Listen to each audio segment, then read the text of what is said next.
আসসালামু আলাইকুম। সবাইকে স্বাগত জানাচ্ছি আমার দেশ মর্নিং নিউজে। সঙ্গে আছি আমি মাহবুবুর রহমান ইমন। শুরুতেই সংবাদ শিরোনাম। যুদ্ধ বন্ধে ইরানের প্রস্তাবকে একেবারেই অগ্রহণযোগ্য বললেন ট্রাম্প। ইউরেনিয়াম না সরানো পর্যন্ত ইরানের সঙ্গে যুদ্ধ চলবে নেতানিয়াহু। ইসরায়েলি বাহিনীর ওপর ২৪ ঘন্টায় হিজবুল্লাহর ২৪ দফা হামলা। শান্তি আলোচনা নিয়ে অনিশ্চয়তায় আবার বেড়েছে তেলের দাম।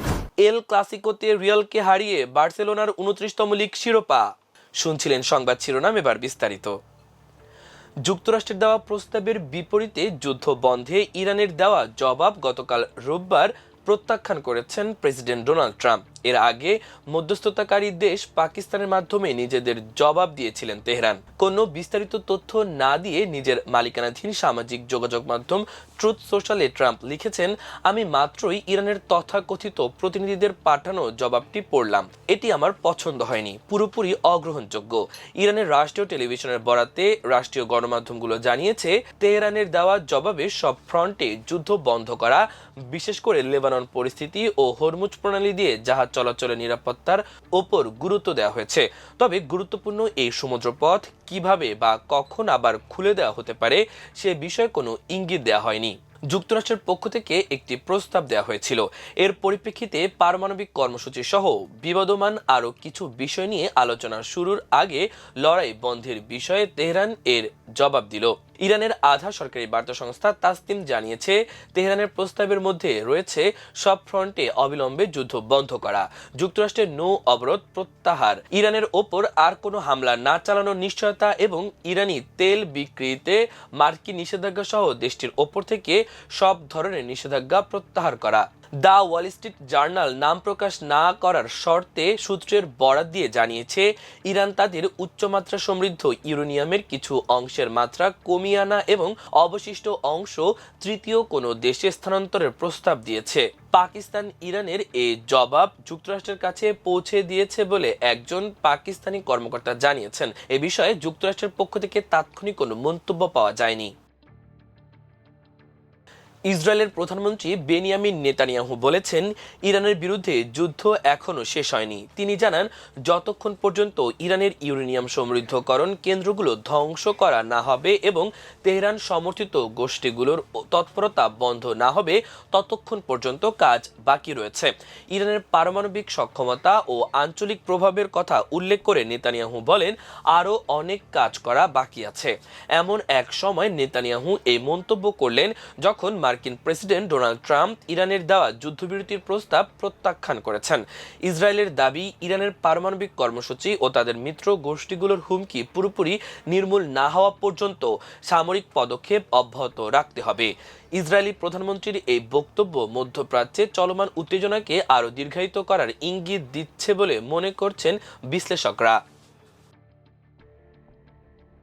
দক্ষিণ লেবাননে ইসরায়েলি সেনাবাহিনীর বিভিন্ন অবস্থান, সেনা সদস্য এবং সামরিক যান লক্ষ্য করে অন্তত ২৪টি হামলা চালিয়েছে দেশটির সশস্ত্র গোষ্ঠী হিজবুল্লাহ।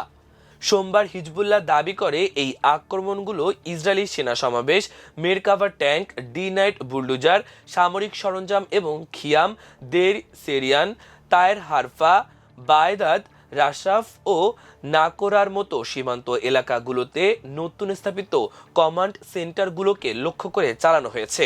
মূলত ইসরায়েল কর্তৃক যুদ্ধবিরতি চুক্তি লঙ্ঘন এবং দক্ষিণ লেবাননের গ্রাম ও বেসামরিক নাগরিকদের ওপর হামলার প্রতিবাদে এই পাল্টা ব্যবস্থা নেওয়া হয়েছে বলে গোষ্ঠীটি উল্লেখ করেছে।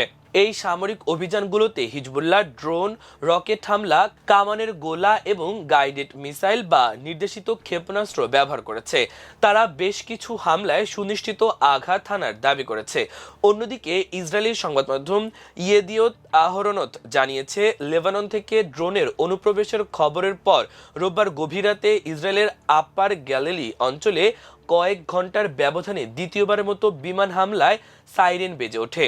ইসরায়েলি সেনাবাহিনী দাবি করেছে, তাদের বিমান বাহিনী লেবানন থেকে আসা একটি সন্দেহজনক আকাশযান ভূপাতিত করেছে।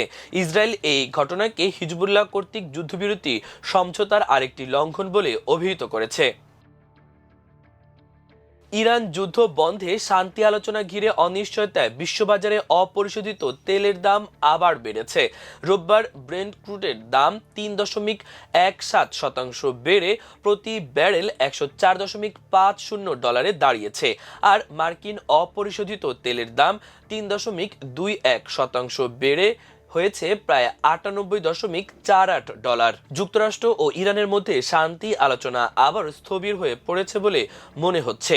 এর ফলে মধ্যপ্রাচ্যের গুরুত্বপূর্ণ সমুদ্রপথ হরমুজ প্রণালী দিয়ে তেল পরিবহন কবে নাগাদ স্বাভাবিক হবে তা নিয়ে নতুন করে উদ্বেগ তৈরি হয়েছে। জাতিসংঘে নিযুক্ত মার্কিন রাষ্ট্রদূত মাইক ওয়ালটজ ফক্স নিউজ সানডেকে বলেছে, যুক্তরাষ্ট্র তাদের সর্বশেষ প্রস্তাবে একটি অত্যন্ত স্পষ্ট রেড লাইন বা চূড়ান্ত সীমা নির্ধারণ করে দিয়েছে। ইরান যুক্তরাষ্ট্রের সেই প্রস্তাবের জবাব দিলেও প্রেসিডেন্ট ডোনাল্ড ট্রাম্প সেটাকে পুরোপুরি অগ্রহণযোগ্য বলে উড়িয়ে দিয়েছেন। সাম্প্রতিক সপ্তাহগুলোতে কোনো শান্তি চুক্তি না হওয়ায় বিশ্বের মোট তেল গ্যাসের প্রায় 1/5 পরিবহনের গুরুত্বপূর্ণ সমুদ্রপথ হরমুজ প্রণালী পুনরায় খুলে দেওয়ার সম্ভাবনা বাধাগ্রস্ত হচ্ছে। ইরানের রাষ্ট্রীয় গণমাধ্যমের প্রতিবেদন অনুযায়ী দেশটির একজন জ্যেষ্ঠ সামরিক কর্মকর্তা সতর্ক করে বলেছেন, যেসব দেশ ইরানের ওপর নিষেধাজ্ঞা কার্যকর করছে তাদের জাহাজ এই প্রণালী অতিক্রম করার সময় সমস্যার সম্মুখীন হবে। এদিকে যুক্তরাষ্ট্র ইরানি জাহাজ ও বন্দরগুলোর ওপর তাদের নৌ অবরোধ অব্যাহত রেখেছে। গত শুক্রবার অবরোধ অমান্য করার চেষ্টা করা ইরানি পতাকাবাহী তেলবাহী দুটি ট্যাঙ্কারে হামলা চালিয়েছে মার্কিন বাহিনী। বর্তমানে অপরিশোধিত তেলের দাম যুদ্ধ শুরুর আগের তুলনায় ব্যারেল প্রতি প্রায় $20 এবং মার্কিন অপরিশোধিত তেলের দাম প্রায় $10 বেশি। তেলের এই উচ্চ মূল্যের কারণে আমেরিকানদের বেশি অর্থ গুনতে হচ্ছে। আমেরিকান অটোমোবাইল অ্যাসোসিয়েশন AAA এর তথ্য মতে দেশটিতে প্রতি গ্যালন তেলের গড় দাম এখন $4.52। যুদ্ধ শুরুর আগে এটি $3 কম ছিল। এবার খেলার খবর। রোববার এল ক্লাসিকোতে রিয়াল মাদ্রিদকে 2-0 গোলে হারিয়ে হ্যান্সি ফ্লিকের অধীনে টানা দ্বিতীয়বারের মতো স্প্যানিশ চ্যাম্পিয়ন হলো বার্সেলোনা। এই জয়ের ফলে লিগের মাত্র 3টি ম্যাচ বাকি থাকতেই টেবিলের শীর্ষে 14 পয়েন্টের ব্যবধানে এগিয়ে গেল তারা। রিয়াল বাকি ম্যাচগুলো জিতলেও কোনোভাবে কাতালানদের ধরতে পারবে না। ম্যাচ শুরুর ঠিক আগ মুহূর্তে ফ্লিকের বাবার মৃত্যুর খবর পাওয়া গেলেও তিনি সাইডলাইনে উপস্থিত ছিলেন। মার্কাস রাশফোর্ড এবং ফেরান তোরেসের প্রথমার্ধের দুটি গোলই বার্সেলোনার জয়ের জন্য যথেষ্ট ছিল। শোকের চিহ্ন হিসেবে উভয় দলের খেলোয়াড়রা কালো আর্মব্যান্ড পরেছিলেন এবং কিক অফের আগে 1 মিনিট নীরবতা পালন করা হয়। খেলা শেষ হওয়ার বাঁশি বাজার সাথে সাথেই বার্সার খেলোয়াড় এবং কোচরা উল্লাসে মেতে ওঠেন। ম্যাচ পরবর্তী সাক্ষাৎকারে ফ্লিক সমর্থকদের ধন্যবাদ জানান এবং নিজের দলকে একটি পরিবার হিসেবে অভিহিত করেন।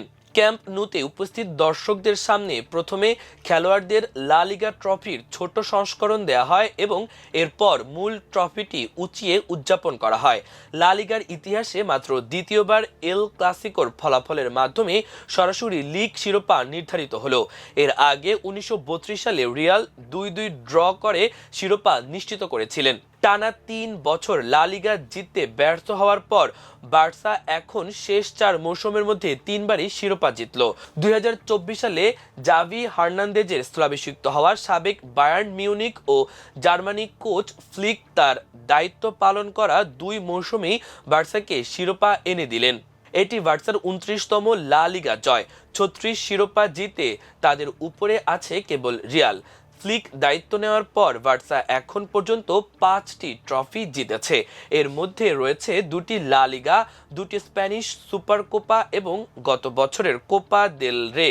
দলটি টানা 55টি ম্যাচে গোল করার নজির গড়েছে, যা ক্লাবের ইতিহাসে 2012 থেকে 13 মৌসুমের 64 ম্যাচ পর দ্বিতীয় সর্বোচ্চ। প্রিয় দর্শক, আমাদের আজকের মর্নিং নিউজের আয়োজন এ পর্যন্তই। সবাই ভালো থাকুন, সুস্থ থাকুন, আমার দেশের সঙ্গেই থাকুন। এতক্ষণ সঙ্গে থাকার জন্য অসংখ্য ধন্যবাদ। আল্লাহ হাফেজ।